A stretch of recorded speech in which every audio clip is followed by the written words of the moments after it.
Namaste.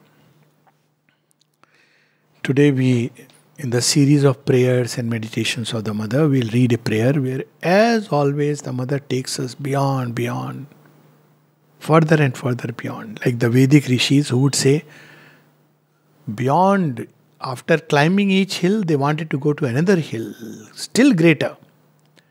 Till finally, they took the ultimate plunge, a step and all is sky and God. So let's read this prayer of March 19th, 1914. O Lord, eternal teacher. All teachers are portions of the eternal teacher. The divine guide is hidden in the heart of every living creature. Eternal teacher. That's how we learn. Otherwise, we learn nothing. We think, oh, I have learned my lesson. Because there is somebody who is teaching us through. Eternal teacher, thou whom we can neither name nor understand. Perfect humility. Humility is not before others. Oh, I don't know anything. That's not humility. That's often vanity. Because to be humble before others is also considered. See how great he is. He knows so much, but see, before others, he says, bows down. That's many times because people posture. They adopt a way which, depending on the environment, they adopt a way which is very conveniently will make them, oh, see how humble he is. So that's not humility. Humility is, how can we ever understand you? Say not that you have possessed him. He can possess you completely. I have possessed. What hands can possess? What eyes can ever map? And say not, I have known thee. We can know only that much which he makes us know. So beautifully it is said in Ramcharitmanas, so janahi, jin Ram janahi. The Upanishad will say, yam veshe vranute tene labhyas tasyesa vivranute tanuswam. Only if he decides, chooses to show, and that much which is shows, that only you can know. So this humility, that how can we ever understand? The Mother says, who can understand Sri Aurobindo? He is as vast as the universe and his teaching is infinite. Mother, so what do we do? The only way to come a little closer to him is by loving him and by serving him and by giving oneself to him with an unreserved surrender. So who can know? From this comes surrender. We cannot know, we cannot understand. Without any name, beyond names, all names. And yet he is the nameless one. But whom we would realize more and more at every moment. He is the only one who is the Nit Naveen Nit Nutan. He is the new light. Every moment he is new, newest of the new. That is the beauty of the divine. He can reveal himself through a word, a speech, an act, through a babble of a child, through a stone lying there idly, through a sudden movement inside, through a feeling that leaps us, through poetry that suddenly, all these are divine revelations. You look at a tree and you suddenly undergo a change. You have seen the same tree but seen it with a different eye suddenly. All these are divine moments. So he is a master player. There is a very nice Sufi ghazal where he says, Aso chatur khiladi. Chatur khiladi. He will make the rules of the game and suddenly he'll say, okay, I change the rules. Suddenly you realize, oh wow. Chatur khiladi. So there is a joy in playing with the divine, because you will find a newness in the game all the time. Enlighten the intelligence. All the light of the intelligence comes from the one intelligence. Those who believe I am intelligent, they are making a fool of themselves. Suddenly, who will make a fool of them? They don't have to. I am very intelligent. Man keeps saying till he gets married. First he realizes, whatever I may know, my wife knows definitely more than me. Okay, that may sound like a joke, But then his child will make him realize, Dad, you know what? You really don't know. Okay, I don't know. I have, you see. But you know, beta, I studied in Harvard. You may have. You don't know. Us, you don't know today. You don't know. You have not kept up with. Do you know how to make a payment with Paytm? No, beta, in our time. Bas, that's it. So, I am intelligent. There is only one intelligence. The light of a light. To open to that intelligence is what is given to man. Illumine our hearts. Hearts are beautiful. It's a world of feelings. But if it remains dark, it becomes turbid.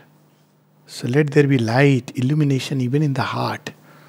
Illumine our hearts. Transfigure the consciousness. Our human consciousness must be transfigured in such a way, may everybody awaken to the true life. This is the prayer. Everybody. This side of the border, that side of the border, this continent, that continent, man, birds, beasts, everybody. All in this entire creation. Life is everywhere. It's not only upon earth, it's not only in the material plane. May all of them awaken to the true life. Escape from egoism. True life comes when we escape from egoism and its train of sorrow and anguish. So she is simultaneously revealing us the secret. The whole world wants to be freed from suffering, but the whole world wants to cling to the ego. People ask, Sir, बिना दवाई के depression ठीक हो सकता है? Can we get rid of depression without medicine? Yes, of course. हाँ, वो बताइए क्या करना होगा? What I have to do?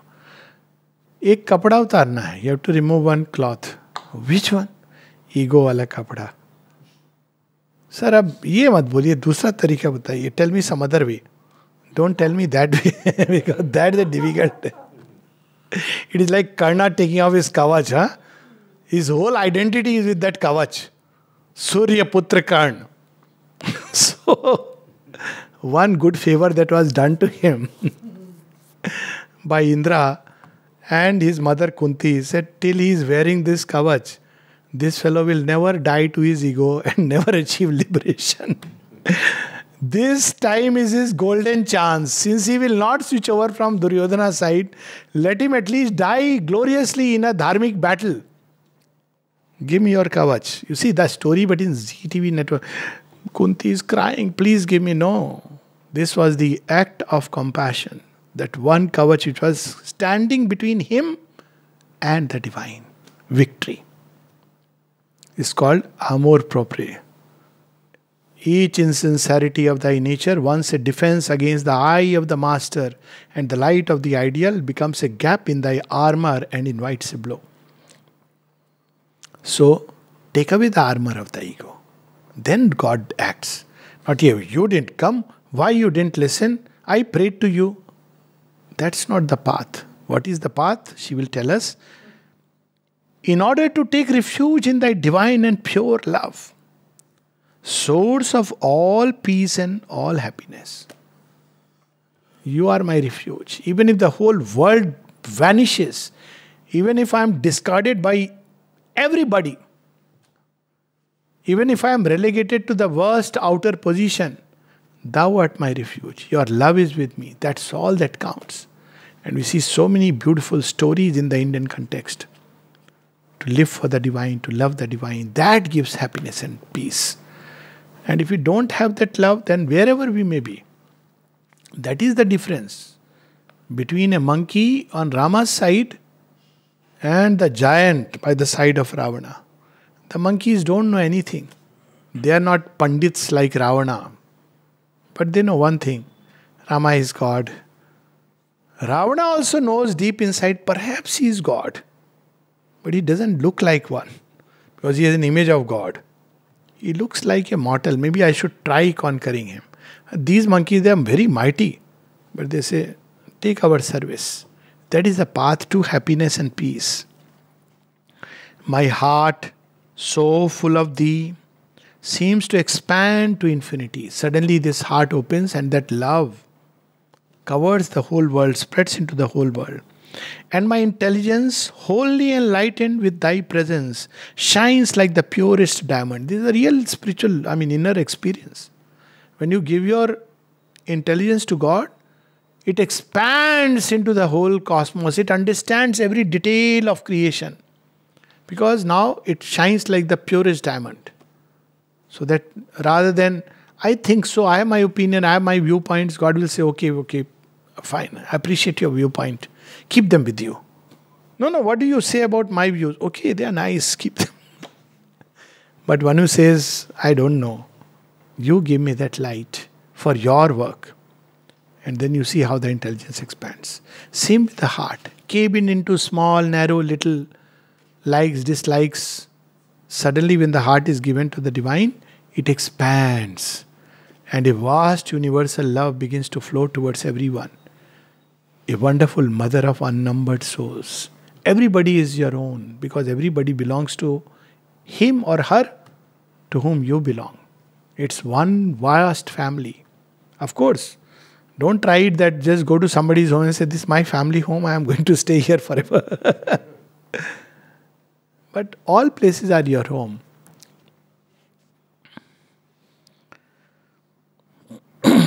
Thou art the marvelous magician.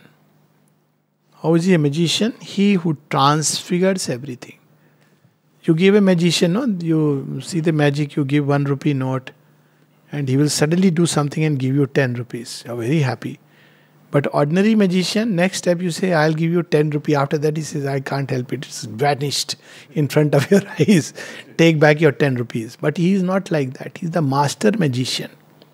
You give him the old currency, notebandi, and he will give you the new one. The old one has become useless, but the new one is the one which is going to run. So we give the old consciousness, he gives us the new consciousness. Makes beauty emerge out of ugliness. What hope! Instead of saying, oh mother, I am useless, I am unfit, I better go away from here, I am not good for anything. Are in front of whom are you standing? Tell her, mother, this is what I am, a bundle of mud and mire. But I have seen that you have made nice lotuses bloom out of the mud and mire. I am also there in front of you, surrendered. Let at least something of that lotus fragrance emerge out of it. She'll do it. We don't offer. We become... Mother at one place says that when you condemn yourself or anyone, when you keep observing your defects and faults, it means you have no faith in the divine. So then she says, you will ask, what has that got to do with faith? You are observing yourself, knowing that you have defects. So she says, because the Divine Mother never judges, never condemns. She will change everything. She can change everything into beauty. So all that is required is, whatever is there with me, Mother, this is it. There was a lady who once on a birthday, everybody takes very nice flowers. So she had picked up a flower. By the time it reached, it had become shriveled. So very hesitantly said, Mother, what to do? I have only this to give you. Because I took it little early, it has got shriveled. Mother took it in her hand, smiled, caressed the flower. The flower started blooming. He said, my child, you give me what you have. Doesn't matter if it is shriveled. I'll make it bloom. This is really a story, by the way. So the shriveled flower blooms. Describes that she took it in her hand, very lovingly started caressing. And the flower bloomed. So beauty out of ugliness. Light out of darkness. Going into a dark hole, pitch dark. Some people feel this is the end of the world. Yes, end of your old world. If you know how to call upon the divine, then this will become a tunnel dug through emergency. Shortcut to heaven's gates. When you come out, you say, Ari, where am I? Such a beautiful state. How come? Through the hole. Yes. This is Alice in Wonderland, divine version. So this is how it is. Clear water out of mud. She is the great purifier, alchemist energy, our life force, all turbid emotions, everything. Mother, I have this, I have that. Okay, give me. And then when she returns, see what is Charnamrit? Charnamrit is water we offer to the divine. Where does the water come? We bring from somewhere. What? Filtered water, any water. The moment it is offered to the divine and then comes, do you ask, is it filtered water? Charnamrit. This is our culture, no? We just take it and sip it. We used to have of curd also, no? That you make with curd and you mix it with all things. Nobody ever thought, oh my God, this is very unhygienic. Because now the deity has taken it. Now it is pure. So whatever is given to the divine, mud, sheep makes it clear water. Knowledge out of ignorance and kindness out of egoism. So this is the divine action upon world. What is the divine action? This is the divine action. How to recognize it? Do these things to offer, open, and we will see the action. In thee, by thee, for thee we live, and thy law is the supreme master of our life. This is the Maha Mantra. To live in the divine is the supreme security. Nothing can touch us. To live by the divine, so that we are moved by the divine and not by egoistic impulses and desire. To live for the divine is the supreme consummation that one can ever imagine for life. And to express the divine law in our life, not the human law, not the animal law, not the asuric and other laws, but the law of the divine. What is the law of the divine? That is dharma. The true, the right, the beautiful, the high, the vast. May thy will be done in every place. May thy peace reign over the whole earth. That's how this prayer ends. In thee, by thee, for thee we live, and thy law is the supreme master of our life. May thy will be done in every place. May thy peace reign over the whole earth.